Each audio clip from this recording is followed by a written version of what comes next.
পুরোদমে Iran Israel ভয়াবহ যুদ্ধ চলছে। ইহুদি ও মুসলিমদের মধ্যে হামলা পাল্টা হামলা চলছে। ইন্নালিল্লাহ, তৃতীয় বিশ্বযুদ্ধ শুরু হয়ে গেছে। আর এরই মাঝে আমাদের হাতে এসে পৌঁছেছে যুদ্ধের সর্বশেষ গুরুত্বপূর্ণ সবথেকে তাজা আপডেট সংবাদ। প্রথমেই জানাবো, শেষ পর্যন্ত ইরানের কাছে যুদ্ধবিরতি ভিক্ষা চাইতে হবে। চলতি সপ্তাহে ইরানে ভয়াবহ হামলা চালিয়েছে ইসরায়েল। দেশটির এই হামলায় ইরানের বেশ কয়েকজন সামরিক কমান্ডার, বিজ্ঞানী এবং বেসামরিক নাগরিক নিহত হয়েছে। এই হামলার জবাবে ইরান আজ সন্ধ্যা থেকে ইসরায়েলের বিভিন্ন এলাকায় আক্রমণ শুরু করেছে। শুরুতে খুব একটা সফলতা না পেলেও হাইপারসনিক মিসাইল ব্যবহার করে পুরো পরিস্থিতিকেই পাল্টে দিয়েছে ইরান। এখন দখলদার ইসরায়েলি বাহিনী পালাতে শুরু করেছে। এরপর জানাবো, নতুন আত্মঘাতী ড্রোন উন্মোচন করল ইরানের সেনাবাহিনী। Islamic Revolutionary Guard Corps Aerospace Force তাদের নতুন আত্মঘাতী ড্রোন উন্মোচন করেছে। নতুন এই ড্রোনের নাম শাহেদ ১০৭। এই ড্রোনটি সরাসরি ইসরায়েলকে চূর্ণ বিচূর্ণ করে দিতে পারবে। এদিকে তেহরানের আকাশ আমাদের নিয়ন্ত্রণে, বিজয়ের পথে ইসরায়েল দাবি নেতানিয়াহুর। গাছে কাঁঠাল গোপে তেল, এবার ইসরায়েল বিজয়ের পথে রয়েছে বলে এমন মন্তব্য করেছে ইহুদিবাদী নেতানিয়াহু। তেহরানের আকাশসীমা ইসরায়েলের বিমান বাহিনীর নিয়ন্ত্রণে রয়েছে বলে জানিয়েছেন তিনি, কিন্তু তিনি মিথ্যা বলে আওড়াচ্ছে। জানাবো, ইরানের পারমাণবিক স্থাপনায় ইসরায়েলি হামলা, জরুরি বৈঠক ডেকেছে আইএইএ। ইসরায়েলের সামরিক হামলার পরিণতি নিয়ে আলোচনা করতে আজ আইআইএ এর সদর দপ্তরে জরুরি অধিবেশন বসছে আন্তর্জাতিক পরমাণু শক্তি সংস্থার পরিচালনা পরিষদে।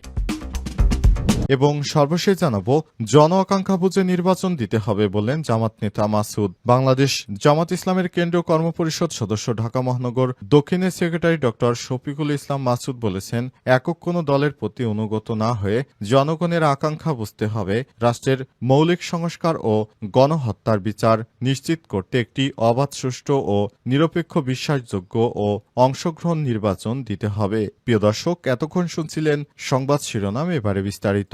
তবে তার আগে বন্ধুরা, অনুরোধ থাকবে এই সংবাদটিতে একটি লাইক দিন। এই চ্যানেলে আপনি নতুন হয়ে থাকলে আমাদের সংবাদটি দেখতে দেখতে চ্যানেলটি সাবস্ক্রাইব করে রাখুন। কমেন্ট করে বন্ধুরা আপনার মূল্যবান মতামত জানিয়ে দিন। আর বন্ধুরা, ইরান ইসরায়েল যুদ্ধে আপনি কোন দেশকে সমর্থন করেন কমেন্ট করে জানিয়ে দিন। এবারে বিস্তারিত সংবাদটি দেখতে দেখতে আপনার সোশ্যাল মিডিয়া ফেসবুকে শেয়ার করে বন্ধুদেরও জানার সুযোগ করে দিন। এবারে বিস্তারিত।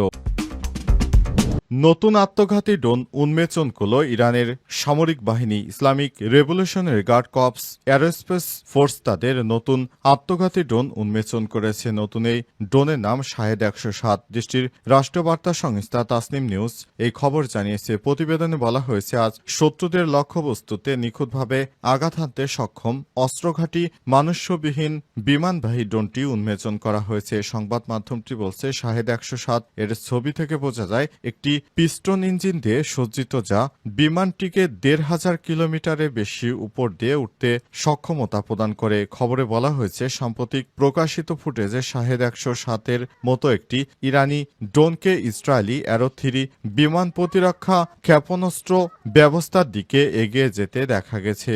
যদি যাচাই করা হয় তাহলে এটি প্রমাণ করবে যে নতুন ইরানি ড্রোন ইসরায়েলে বহু স্তরযুক্ত বিমান প্রতিরক্ষা ব্যবস্থা ভেদ করার ক্ষমতা রাখে।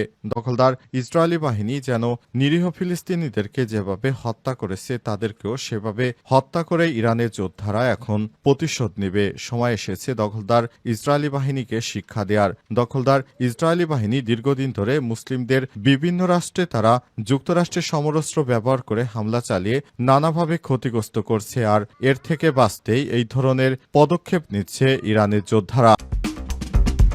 শেষ পর্যন্ত ইরানের কাছে যুদ্ধবিরতি ভিক্ষা চাইতে হবে। চলতি সপ্তাহে ইরানে ভয়াবহ হামলা চালিয়েছে ইসরায়েল। দেশটির এই হামলায় ইরানের বেশ কয়েকজন সামরিক কমান্ডার, বিজ্ঞানী এবং বেসামরিক নাগরিক নিহত হন। এই হামলার জবাবে ইরান শুক্রবার সন্ধ্যা থেকে ইসরায়েলের বিভিন্ন এলাকায় আক্রমণ শুরু করেছে। শুরুতে খুব একটা সফলতা না পেলেও হাইপারসনিক মিসাইল ব্যবহারের পর থেকে পুরো পরিস্থিতি পাল্টে গেছে। ইসরায়েলের সুরক্ষিত বিভিন্ন স্থাপনায় একের পর এক ইরানি মিসাইলের আঘাতে দিশেহারা ইসরায়েল। এমন পরিস্থিতিতে শেষ পর্যন্ত ইরানের কাছে যুদ্ধবিরতি ভিক্ষা চাইতে হবে বলে মন্তব্য করেছে এক ইসরায়েলি বিশেষজ্ঞ।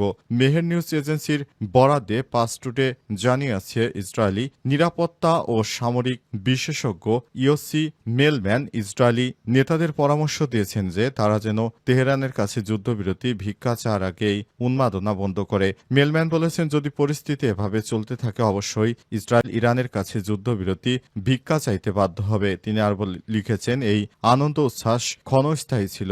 শুক্রবার সকালে আমি নিজেই জিজ্ঞাসা করলাম যুদ্ধে যাওয়া কি সত্যি প্রয়োজনীয় ছিল, বিশেষ করে ইরানিদের বিরুদ্ধে। ইসরায়েলি এই বিশেষজ্ঞ জোর দিয়ে আরও বলেছেন, শিয়ারা ঐতিহাসিকভাবে কষ্ট সহ্য করতে প্রস্তুত। আমি তাদের ত্যাগ স্বীকারের মানসিকতার বিষয়টি স্মরণ করি, যেমনটি তারা ইরাকের সাথে ৮ বছরের যুদ্ধে নজিরবিহীন ত্যাগের প্রমাণ দেখিয়েছে। তাই আমি অনুরোধ করেছি যে হতাহতের সংখ্যা কমিয়ে আনুন এবং মার্কিন যুক্তরাষ্ট্র ডোনাল্ড ট্রাম্পের সাহায্যে চুক্তির মাধ্যমে এই যুদ্ধ উন্মাদনা বন্ধ করুন, অন্যথায় শেষ পর্যন্ত আমাদের যুদ্ধবিরতির জন্য ভিক্ষা চাইতে হবে এবং ইরান তা প্রত্যাখ্যান করবে। এদিকে বিশ্বব্যাপী পারমাণবিক অস্ত্র বিস্তার রোধে গঠিত আন্তর্জাতিক চুক্তি নন প্রলিফারেশন ট্রিটি এনপিটি থেকে সরে যাচ্ছে ইরান।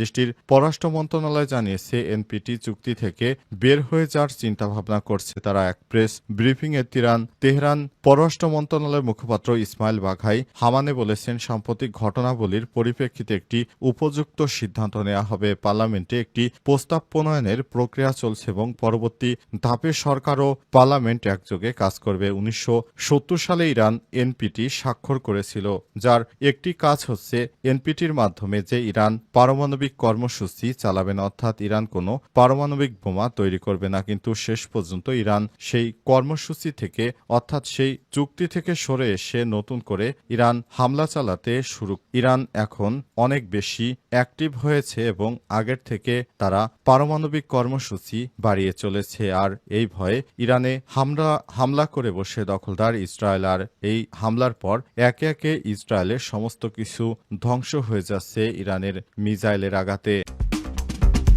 তেহরানের আকাশ আমাদের নিয়ন্ত্রণে, বিজয়ের পথে ইসরায়েল দাবি নেতানিয়াহুর।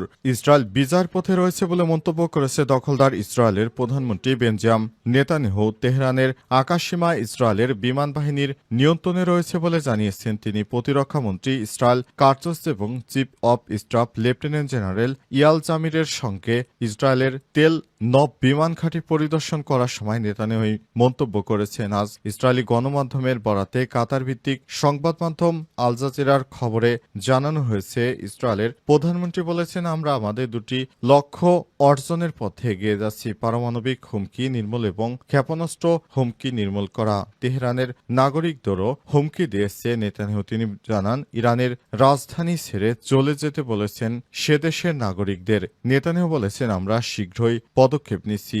দখলদার ইসরায়েলি বাহিনীর প্রধান